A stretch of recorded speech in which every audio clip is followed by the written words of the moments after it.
Welcome to the Emergent Human, where we explore optimizing health, embodied spirituality, and post-conventional living. I'm Michael Osterlink, a therapist, coach, and educator, and I'm your host.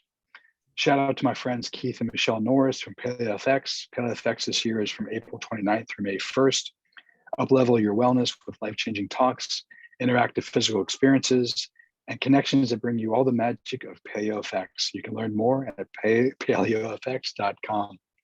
Today's show is brought to you by Cosper's Graffiti, an amazing body worker in the Northern Virginia area who has integrated various somatic practices into his work, including rolfing. He's my rolfer and he's an amazing man, so do check him out. Today's guest is Dayna Martin. Dayna Martin is an author, public speaker, and parenting coach who has written 3 books about peaceful parenting and unschooling, including this book, which we'll be talking about today, Radical Unschooling, and we'll also be discussing her other books as well. Hi, Dayna. Hi, thanks for having me. It's good to have you. So one of the things that stands out for me is the seamless flow from your experiences and your education and your work, from natural childbirth to attachment parenting to radical unschooling, which is just amazing to me because I've never seen anyone connect those 3 schools of thought together, but you just do so seamlessly in all your work. And I'm wondering, first of all, how did natural childbirth come into your mind? Then eventually to attachment parenting, then we can get to the radical unschooling. Yeah, I'm happy to share about that. So I never imagined myself parenting like this. I never knew that this was a path that I would take. It just happened very naturally and organically after I had children. So when I had my son Devin in the hospital, he's 23 now, but when I had him in the hospital, I had a midwife and I had a wonderful natural birth. And I didn't know anybody else that had ever had one, actually. So for me to go through that process and experience it in the way that I did, when I really didn't think I could do it, everybody around me was always competing with horror stories of who suffered the most in labor. When you ask women, what was your birth like? It's very rare that you'll hear anything positive. You hear who labored the longest, how many interventions did they need, did they have surgery? And it was just a really negative, fear-based perspective for me. So my experience wasn't like that at all. It was really empowering and it changed me. It changed me as a woman. It changed me as a human being to go through that natural process. And I wanted to empower other people to do it. So I became a childbirth teacher shortly after my first child's birth, and a doula. So I used to give birth in classes. When I lived in New Hampshire, I did so for about 17 years. And I would attend births as a doula and later a midwife. So the journey for me, that it connects to parenting in that everybody told me their advice on parenting. Like when you tell somebody you're having a child, they love to give their unwarranted advice. And everybody told me the kind of advice that was very authoritarian in nature, meaning I was told not to hold my son too much, to make sure that I let him cry sometimes, and to never let him sleep in my bed, and not meet his needs, basically, that I was the one in control and I was the one that needed to set his feeding schedule, let him cry it out in the crib, that he had to be taught to be independent. Now, that never felt right to me. And when I brought my son home from the hospital, I put him in a bassinet that my mother-in-law gave me because she was there, and she's like, you've already fed him, put him down. Make sure you don't hold him too much because he will get used to that and he will manipulate you. So she left and I ran over to the bassinet and picked him up, and I was crying because I was like, that feels so wrong. And if this is parenting, I can't even imagine living that way. So from that point on, I held my kids when they wanted to be held. I did practice safe co-sleeping because they wanted to be with me, and it was the most natural way to nurse my baby through the night. And I just focused on their needs and trusted them. So that's the key, is the trust that's really undermined from the moment of birth in our culture to all through the people's parenting careers. So I was doing something really different. I didn't know it had a label. I later found out it was called attachment parenting. And then I started holding attachment parenting groups, breastfeeding support groups, and childbirth education classes. And so I was the one source in my area of New Hampshire that was offering something, that was considered radical. And However, over the course of 3 years, my classes were literally, there was a waiting list to get into them. And I had more births than I could attend. So I started training doulas. And so everything's really just expanded from me tapping into what changed me, wanting other women to feel that in a culture that robs women of the experience because of money. You know, hospitals are big money. They are focused on money, and they're also focused on undermining a woman's confidence. So they need to rely on the medical system and then later rely on experts and not trust themselves from the beginning. So that detachment process begins with birth. So then as I practiced attachment parenting, I just basically continued to respect my kids in that way. And they chose not to go to school. They always had the option. I didn't want them to be in a situation where they were uncomfortable and, you know, when they were really little and they wanted to be near me. So, I mean, I could share a lot more about it, but I'm sure you might want to ask a specific question. Yeah, and I definitely want to hear more about how that unfolded for you. But let me ask you about the courage it took for you both to say no to the conventional wisdom around childbirth, but also the conventional wisdom, especially from your mother-in-law, which is like right there, you're there to say no to this, to the type of parenting that had been recommended to you by others. Like that, you know, how did you go against the mainstream the way you did? Well, I love that question because I want people to know that we were so conditioned to meet others' needs and like please others, the adults in our lives as children, and that we had to focus on obedience and compliance, and we needed to be looked at as good kids. If somebody told us we were a good kid and we did a good job, and which the equivalent of being a good kid back, you know, where I grew up is when you obeyed, you listened, you did what you were told, and you didn't give the adults any problems. So yeah, the time that I really needed to focus on was realizing that had happened to me. I was raised to be a people pleaser. So when my mother-in-law did reject my parenting practices, it was very painful because I just wanted to be seen.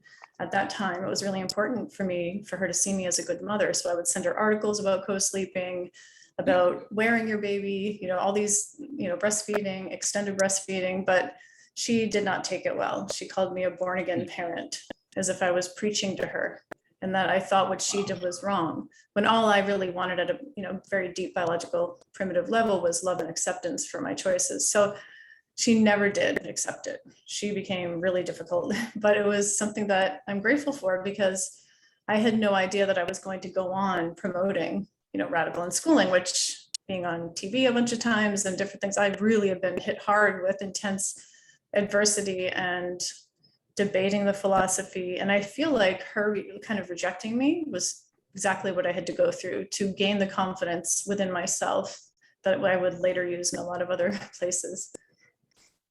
Well, in that case, we'll be thankful for your mother-in-law. I try to be, but that's a hard one. Oh. How do you work with the women, the mothers to be, to help them recognize their own innate intelligence, and that it's okay to go against the conventional mainstream advice in terms of birthing and parenting? Well, I love to share with people kind of the history of how birth moved into the hospital and why things are done the way they are. Because when people understand the intention, and let me just say that I'm really grateful there are hospitals for women that truly need them for childbirth, but it's really only 1% that actually need, you know, surgery or need to have interventions. So I'm not totally downing them altogether.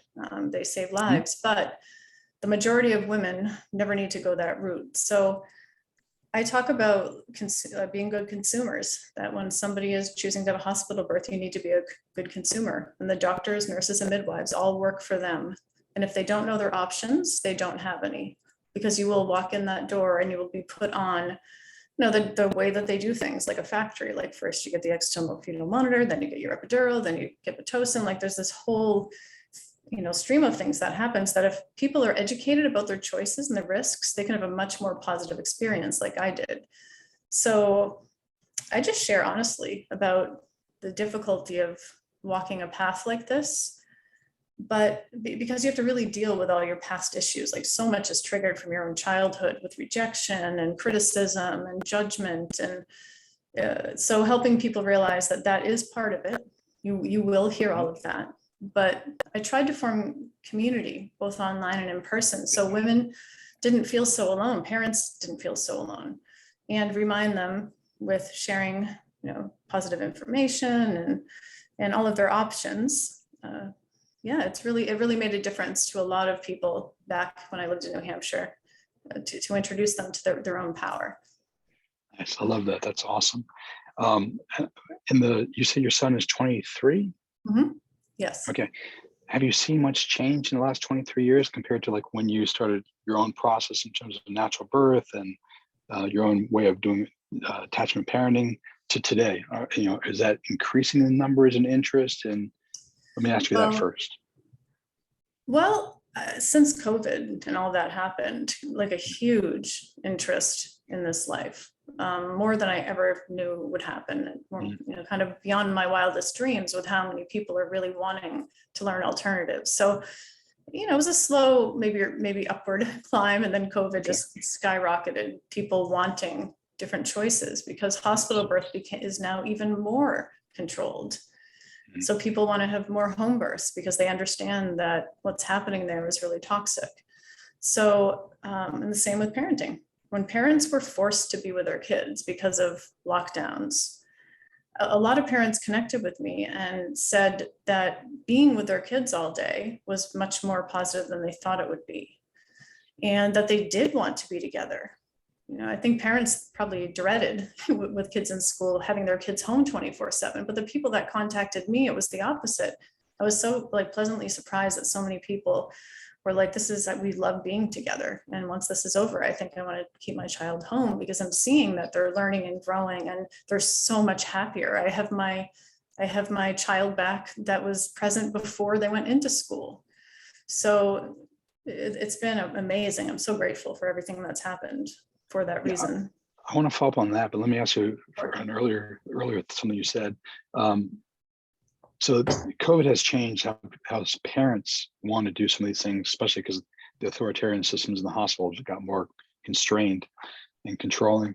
But I'm curious, have you noticed anything in the institution of birthing changing? Like, are there doctors and nurses a little bit more open to vaginal births and breastfeeding and things that I would think are kind of normal and natural and been with us for as long as humans have been around? Or is it still a pretty industrialized approach? Well, I think now it's kind of reverted back to what it was probably 20 years ago. So we did make a lot of headway, but then with COVID, hospital birth became right back to the start of major control and fear-based information to convince women to take all of these interventions. So, but there are exceptions, I'm sure. I haven't been to every hospital, but I think people are waking up and really wanting more. So I think that they're kind of demanding more freedom within that experience. And also people are learning about doulas who are hired to be, not to do anything medical, but to be with women, to remind them that they are capable of doing it and that they don't need to be rescued. So I've attended hundreds of hospital births that were natural and wonderful, but it was because I was there to, share the wishes of the parents, to give them informed consent when choices came to be. So it totally can be done. You just need to know what you need to facilitate to make it happen. Nice. Let me ask you, before we jump into the radical unschooling, what resources would you recommend to parents to be and presently pregnant parents so they can better understand what their options are in terms of doulas and home births and even natural births in hospitals and things along those lines? Well, I would recommend a movie that came out about 10 years ago. Ricky Lake created a movie called The Business of Being Born. And that movie was really groundbreaking for the time. And they've come out with other movies since, other documentaries. So I'd recommend that as a resource. And also there's so many great birthing books out there. So one of the best ones I think is Ina May is the most famous midwife that everybody, she's like a pioneer who has a place called The Farm, and she started home births there. And there's a whole documentary actually about her husband, I think on Netflix, that I watched. But so any birthing book that you're drawn to when you see it, I wrote a birthing book called Freeborn, and I'm happy to send anybody a copy, digital copy, if they'd like it after they hear me here. Oh, nice. That's fantastic. Much appreciated. No Very problem. cool. Good to have the resources. Yes. And also, I'll throw out a plug for the Association for Pre and Perinatal Psychology and Health. They have a lot of good resources, including audios and videos, if you're interested in the whole kind of more natural approach, preconception, conception, pregnancy, and birth. Yes. But to your radical unschooling, so yours is really unique because I've been around and studied and worked with unschoolers, but you've taken it beyond just like education, like what the kids learn, and you've made it like the 24/7 approach to being with your kids. And let me also state in the same book, you highlight the importance of how you organize your life around your family as opposed to other institutions. And I love that because most people organize their life around other institutions. Physical school they have to go to for 7 to 8, 9 hours a day, or work they have to go to, and families. And I don't mean this in a value judging kind of way, but secondary. And I love the fact that you put your family first and that you organize everything around that. Can you walk me through how you went from maybe unschooling to radical unschooling and what that means for you? Sure. Well, radical unschooling is a continuation of attachment parenting philosophy. So 99% of parenting books on the market are focused on obedience and compliance and behavior modification. So TV shows, reality shows like the Nanny 911 shows, even those are all completely focused on control and behavior. They might not be promoting spanking, but they are promoting emotional abuse and control to kids by forcing them, as young as a year and a half into naughty chairs and different things like that. So what I'm doing is promoting something very different than that authoritarian paradigm. It focuses on the parents' needs solely in the authoritarian paradigm, the parents' needs for quiet, uninterrupted sleep, and everything else that goes along with people that want to parent for convenience. And what I'm doing is called a partnership-based paradigm. And in that paradigm, we're focused on the needs of everybody in the family equally, not just the parents. So behavior modification is not something I've ever focused on. It is focusing on the needs under the behavior. Why is a child acting like this? What do they need? What do they want? How can you help them in partnership get what they want? How can you facilitate things? And the assumption that children are born bad and need to be trained to be good is a very deeply rooted cultural idea. You might not even realize you have it if you're listening to this interview, but deep down, we were really really controlled, and our parents were told to do that, because if you don't force kids to be good by controlling them, they never will be. So the assumption of negative intent from children as young as 3 months old is pushed. And when I assume positive intent from kids, my own children, and encourage other people's, other people to do the same, it changes the relationship a lot. And this is not for the lazy parent. It's very hands-on in really positive ways, but it just became a natural extension of what I was doing. So my kids learned to read and write in the same way they learned to walk and talk. And what I mean by that is they never needed classes for these things. They needed to be supported, given resources, and encouraging them to use these tools to help them get more of what they want in life. So yeah, when I talk to people about it, I think most people that hear me that want to be listening to what I'm saying, they feel deep down that this feels like truth. And basically go ahead, Michael.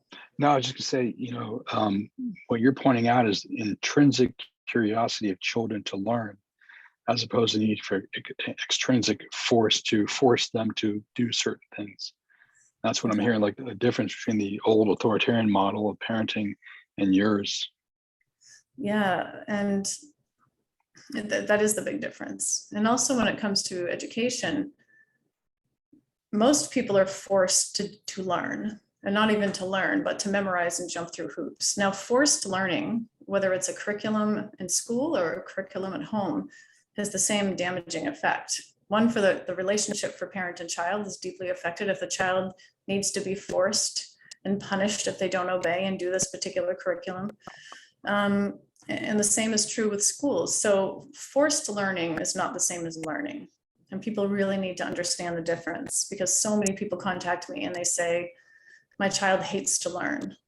And when I dig deeper, every single time, I point out that the child hates to be forced to learn. And there is a big, big difference, because we've lost sight of that force and coercion and manipulation and punishments and rewards are never necessary, ever, unless you're trying to force another human being to do what you want. So when you let go of that whole paradigm altogether, and instead you see that children are amazing learners, and learning is like breathing, and it never has to be forced, because learning feels good. When you're pursuing something you love or you want to explore more, learning happens really effortlessly for all of us when we're in that space. I'd like you to explore a little bit more about like your kids, and walk us through like, oh, how did they learn? What did they learn? How did you facilitate their learning? I think that'd be really interesting for our viewing and listening audience. But before you kind of go down that path, I'd be curious on some of the other feedback you might be getting around like, oh yeah, but how does a 3-year-old know what they need or want, or a 4-year-old need what they need or want? I'm an adult, I know what they need. They do not know what they need. Like, how do you, I don't want to say argue against that position, but like, what is your take on someone who might say that to you? Well, I mean, I guess it depends on the particular situation, but you need to be present with young kids, and you need to facilitate whatever their needs are. If it's something really dangerous, you find something similar that's safer. Things that might be dangerous, like climbing a tree, or doing something that like jumping on the couch. Think to yourself, what does my child need right now? What are their needs?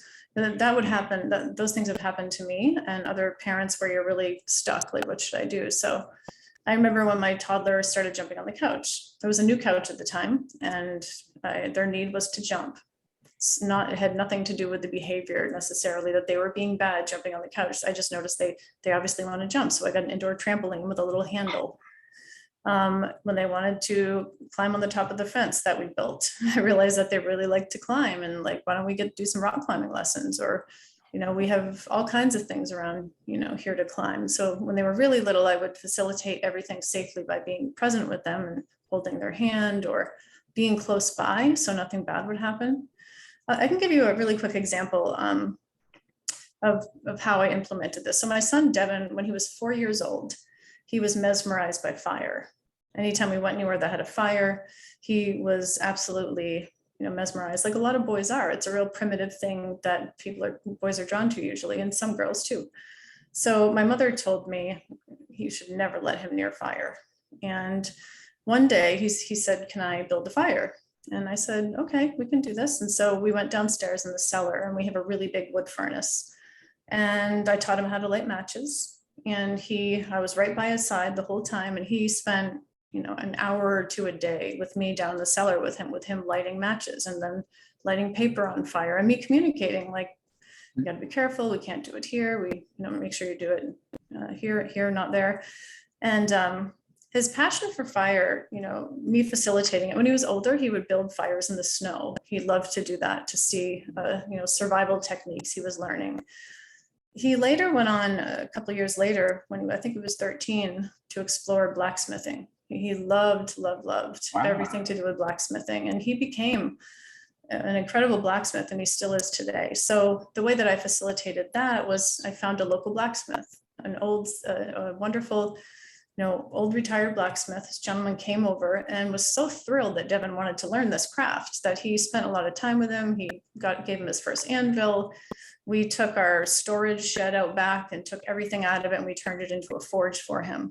He also took some fire twirling lessons from a friend in Australia when we were visiting, and he became an amazing fire twirler, and he mentored other people and taught other people how to do it. So when you facilitate something, like say that I was in the authoritarian paradigm and he wanted to light a match, and I was like, no, that's dangerous. Go to your room or go do something else.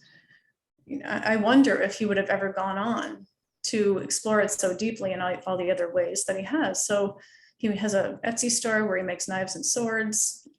He's given classes. He really, really, really is his passion. So when you're able to say yes to things that kind of scare you, and you do so with the understanding that you need to be there. In order for your child to stay safe, you need to be with them when they're exploring dangerous things. You need to be present with your child. And most people aren't willing to do that. And some people can't, because of their lifestyle or maybe their work schedule.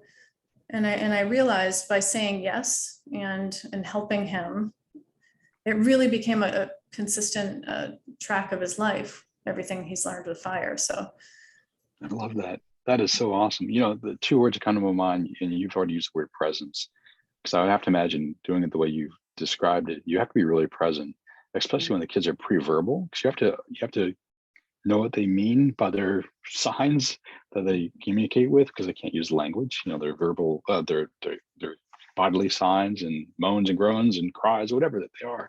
You actually have to pay close attention. And the other word that comes to mind is being playful. Like you're looking underneath, like, oh, he wants to play with or be on the couch, jump up and down. Well, it's like, instead of focusing on the couch, let's focusing on jumping up and down and playing. Mm-hmm. Like, so you're looking for another way to do the same activity that's safer for the child, depending, I would imagine, what stage and age they're at. So I love the presence and the playful approach to raising children.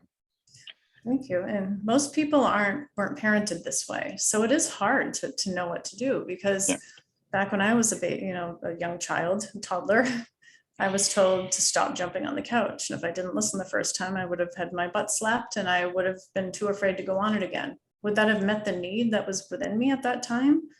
Never. It would have been totally ignored, because the adults in my life didn't understand what was happening, because they're so focused on just behavior.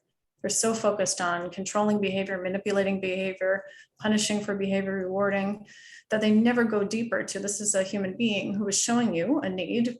How do you know? Because they're doing it. They're jumping. It's something they want to do. And it's your role to facilitate a safer space. Now, some people have old couches. They don't mind if their kids jump on them. And that's fine. But the needs of the parent matter just as much as the child, right? So it was a new couch. I didn't want it destroyed. I didn't yell at anybody. I just found another way they could have that need met, because my need for my couch to stay intact was just as important as their need to jump. And when the need is all about just obedience, no one ever sees the other need that's necessary to focus on. I love that. Wow, that's so great. Can you give another example or two of like some of your other kids and things that they naturally were curious about exploring and did a deeper dive into? Sure. My daughter Ivy, who's 17, she always loved animals. And she wanted a lot of pets when she was younger. And so facilitating that and finding ways to make that happen took a lot of work and time, and that kind of thing that I had to really understand that if I do get these pets for her, it's my responsibility at the age that she's at when she's little to clean them and take care of them. And I think there's an issue for a lot of parents, because a little kid will say, like, I promise I'll take care of it. I promise I'll take it for a walk, but they don't understand the amount of work that goes into these things. So when I said yes about these things, I understood it was my responsibility, along with teaching them how to go about it. So I always supported Ivy's interest in animals. And when we moved to Miami, she decided when she was 15 that she wanted to be a vet. So all the process of her stepping into that space and also facilitating her love for animals was important. So she has a guinea pig rescue. I know that sounds like a funny thing to rescue, but shelters and different places call her here for rescues. And so I basically gave her my whole garage, except for one little area I have for storage, to facilitate this passionate interest for the guinea pigs. She also has a ball python, a hedgehog, a bearded dragon. Like she's someone who's very, very fascinated with it. So facilitating that by saying yes when I can, and encouraging her to take care of everything was another way. Finding volunteer options for your kids and mentorships with whatever they're interested in is really important. One thing that I want to point out, so my daughter Tiffany, who's 20, now this life, really requires you face a lot of preconceived ideas about things that you may have had before kids. So she was always like fascinated in like pop culture out of all my kids. So my son Devin, the oldest, if I only had him, I would feel like the best parent on earth because everything he did was so interesting and fascinating, you know, building survival shelters, giving classes, becoming a blacksmith, you know, making homemade bread. He made his own looms and he had wool and he'd weave Viking reenactment clothing. And then when I had Tiffany, everything was totally different because she was really loved pop culture. I can remember the first time she said she loved Justin Bieber. I was like, oh my God, what is happening? And so I had to let go of my judgments about things that I thought were, one, potentially really bad for her. Like when she wanted to get a Barbie for the first time. Well, me coming from a naturally minded background and a really empowered woman and going through my past healing, I really had fear about that, thinking that she would, you know, see these Barbies and want to be like that. Or she would want to have an unrealistic, you know, maybe she'd think an unrealistic idea about what her body should look. You know, all those ideas I had to really deeply explore and connect with her about them and talk to her about these things. Instead of saying no, I facilitated it and talked about the things that I had, you know, things that scared me, that I was worried about. And once I saw how she was developing and saw what she loved about it, well, she wanted to be a clothes designer. And for me, I'm just seeing Barbie equals bad versus why she wanted the Barbies. She wanted to make clothes for them. And she did. And she went on to be a model and she walked the catwalk with different designers. She's a brand manager now of all kinds of clothing companies. So her career and her path was so deeply rooted in fashion and modeling and all of those things. I had to grow and see them through her eyes to see that this was who she was and I needed to support it. So that's just more perspective on that.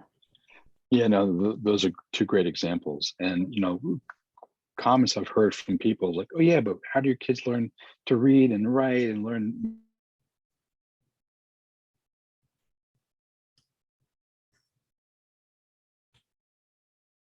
math and geometry? The two examples you just gave, like your kids are doing great without formal education.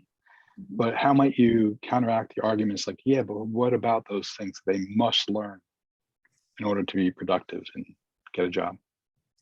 Well, the interesting thing is the goal of unschooling is not necessarily an education first. It's a solid family foundation and connection with your children pursuing their passions and living life under their terms with your support and facilitation. Now, an education does happen as a side effect of that, but it doesn't come before that important foundation. Now, my kids all learn to read and write and, you know, at different times, depending upon each child. And I don't believe in testing kids or grading them or comparing them or measuring them. So it's not something that I ever did. But when my son, Devin, turned 17, he said, I really want to get a high school diploma to see, you know, I want to take is there any kind of test I could take to see, you know, where I stand with all of that. So he and his girlfriend, they were 16 and 17 at the time. I contacted a charter school and asked if they'd be willing to go over, and my son wanted to take the test. And they said, yep, sure, no problem. And they went over.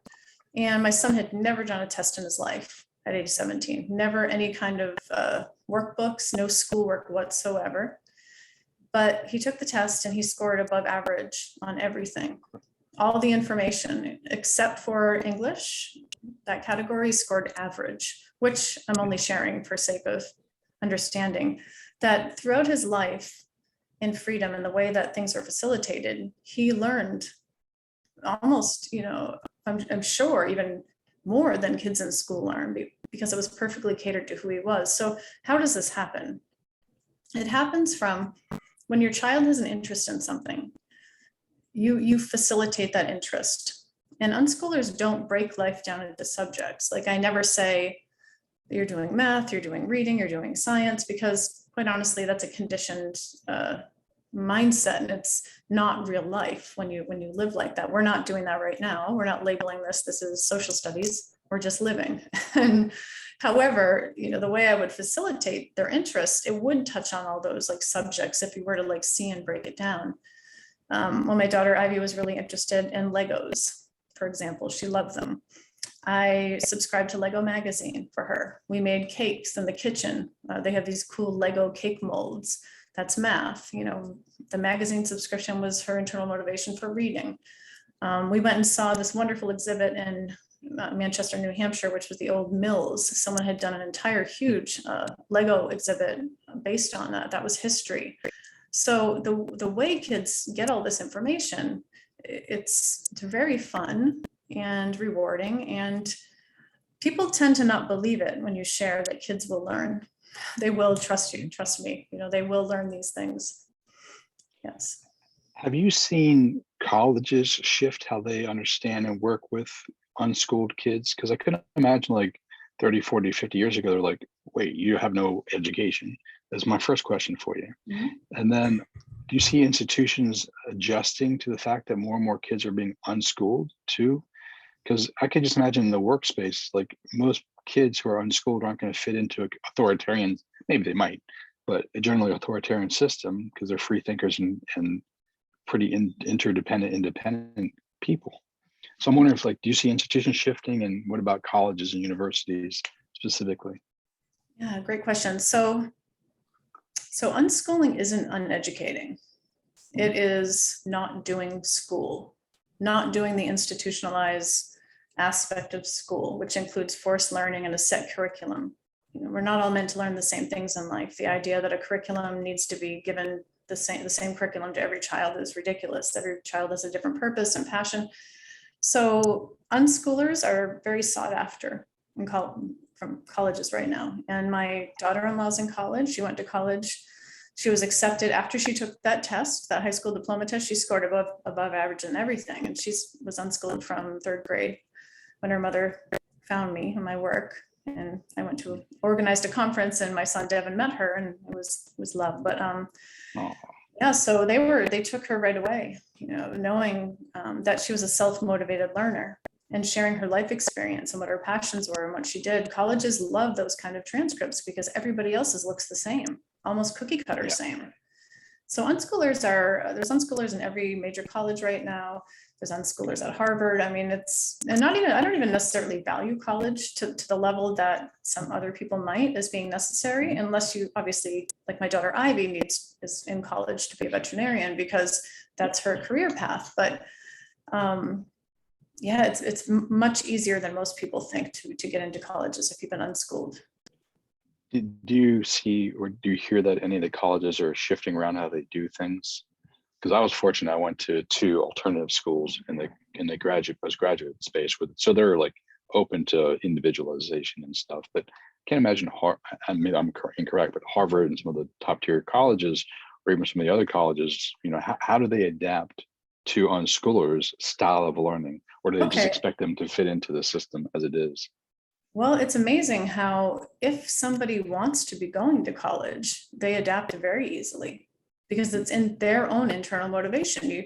There's rules and ways that people do things, whether it's a job or college or anything, going to a class, a yoga class, everything is kind of guided by a consensual choice to be there.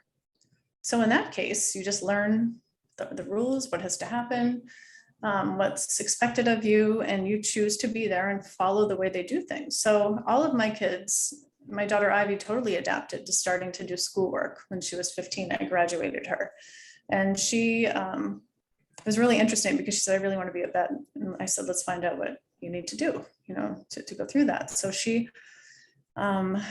enrolled and was doing some classes to, get caught up to college level. Now there was no catching up because she had never done schoolwork before, but she learned an entire school career, 12 years of education. She learned in 6 weeks. Because her brain was ready to learn it. That's the whole thing, the same thing. This happens all the time.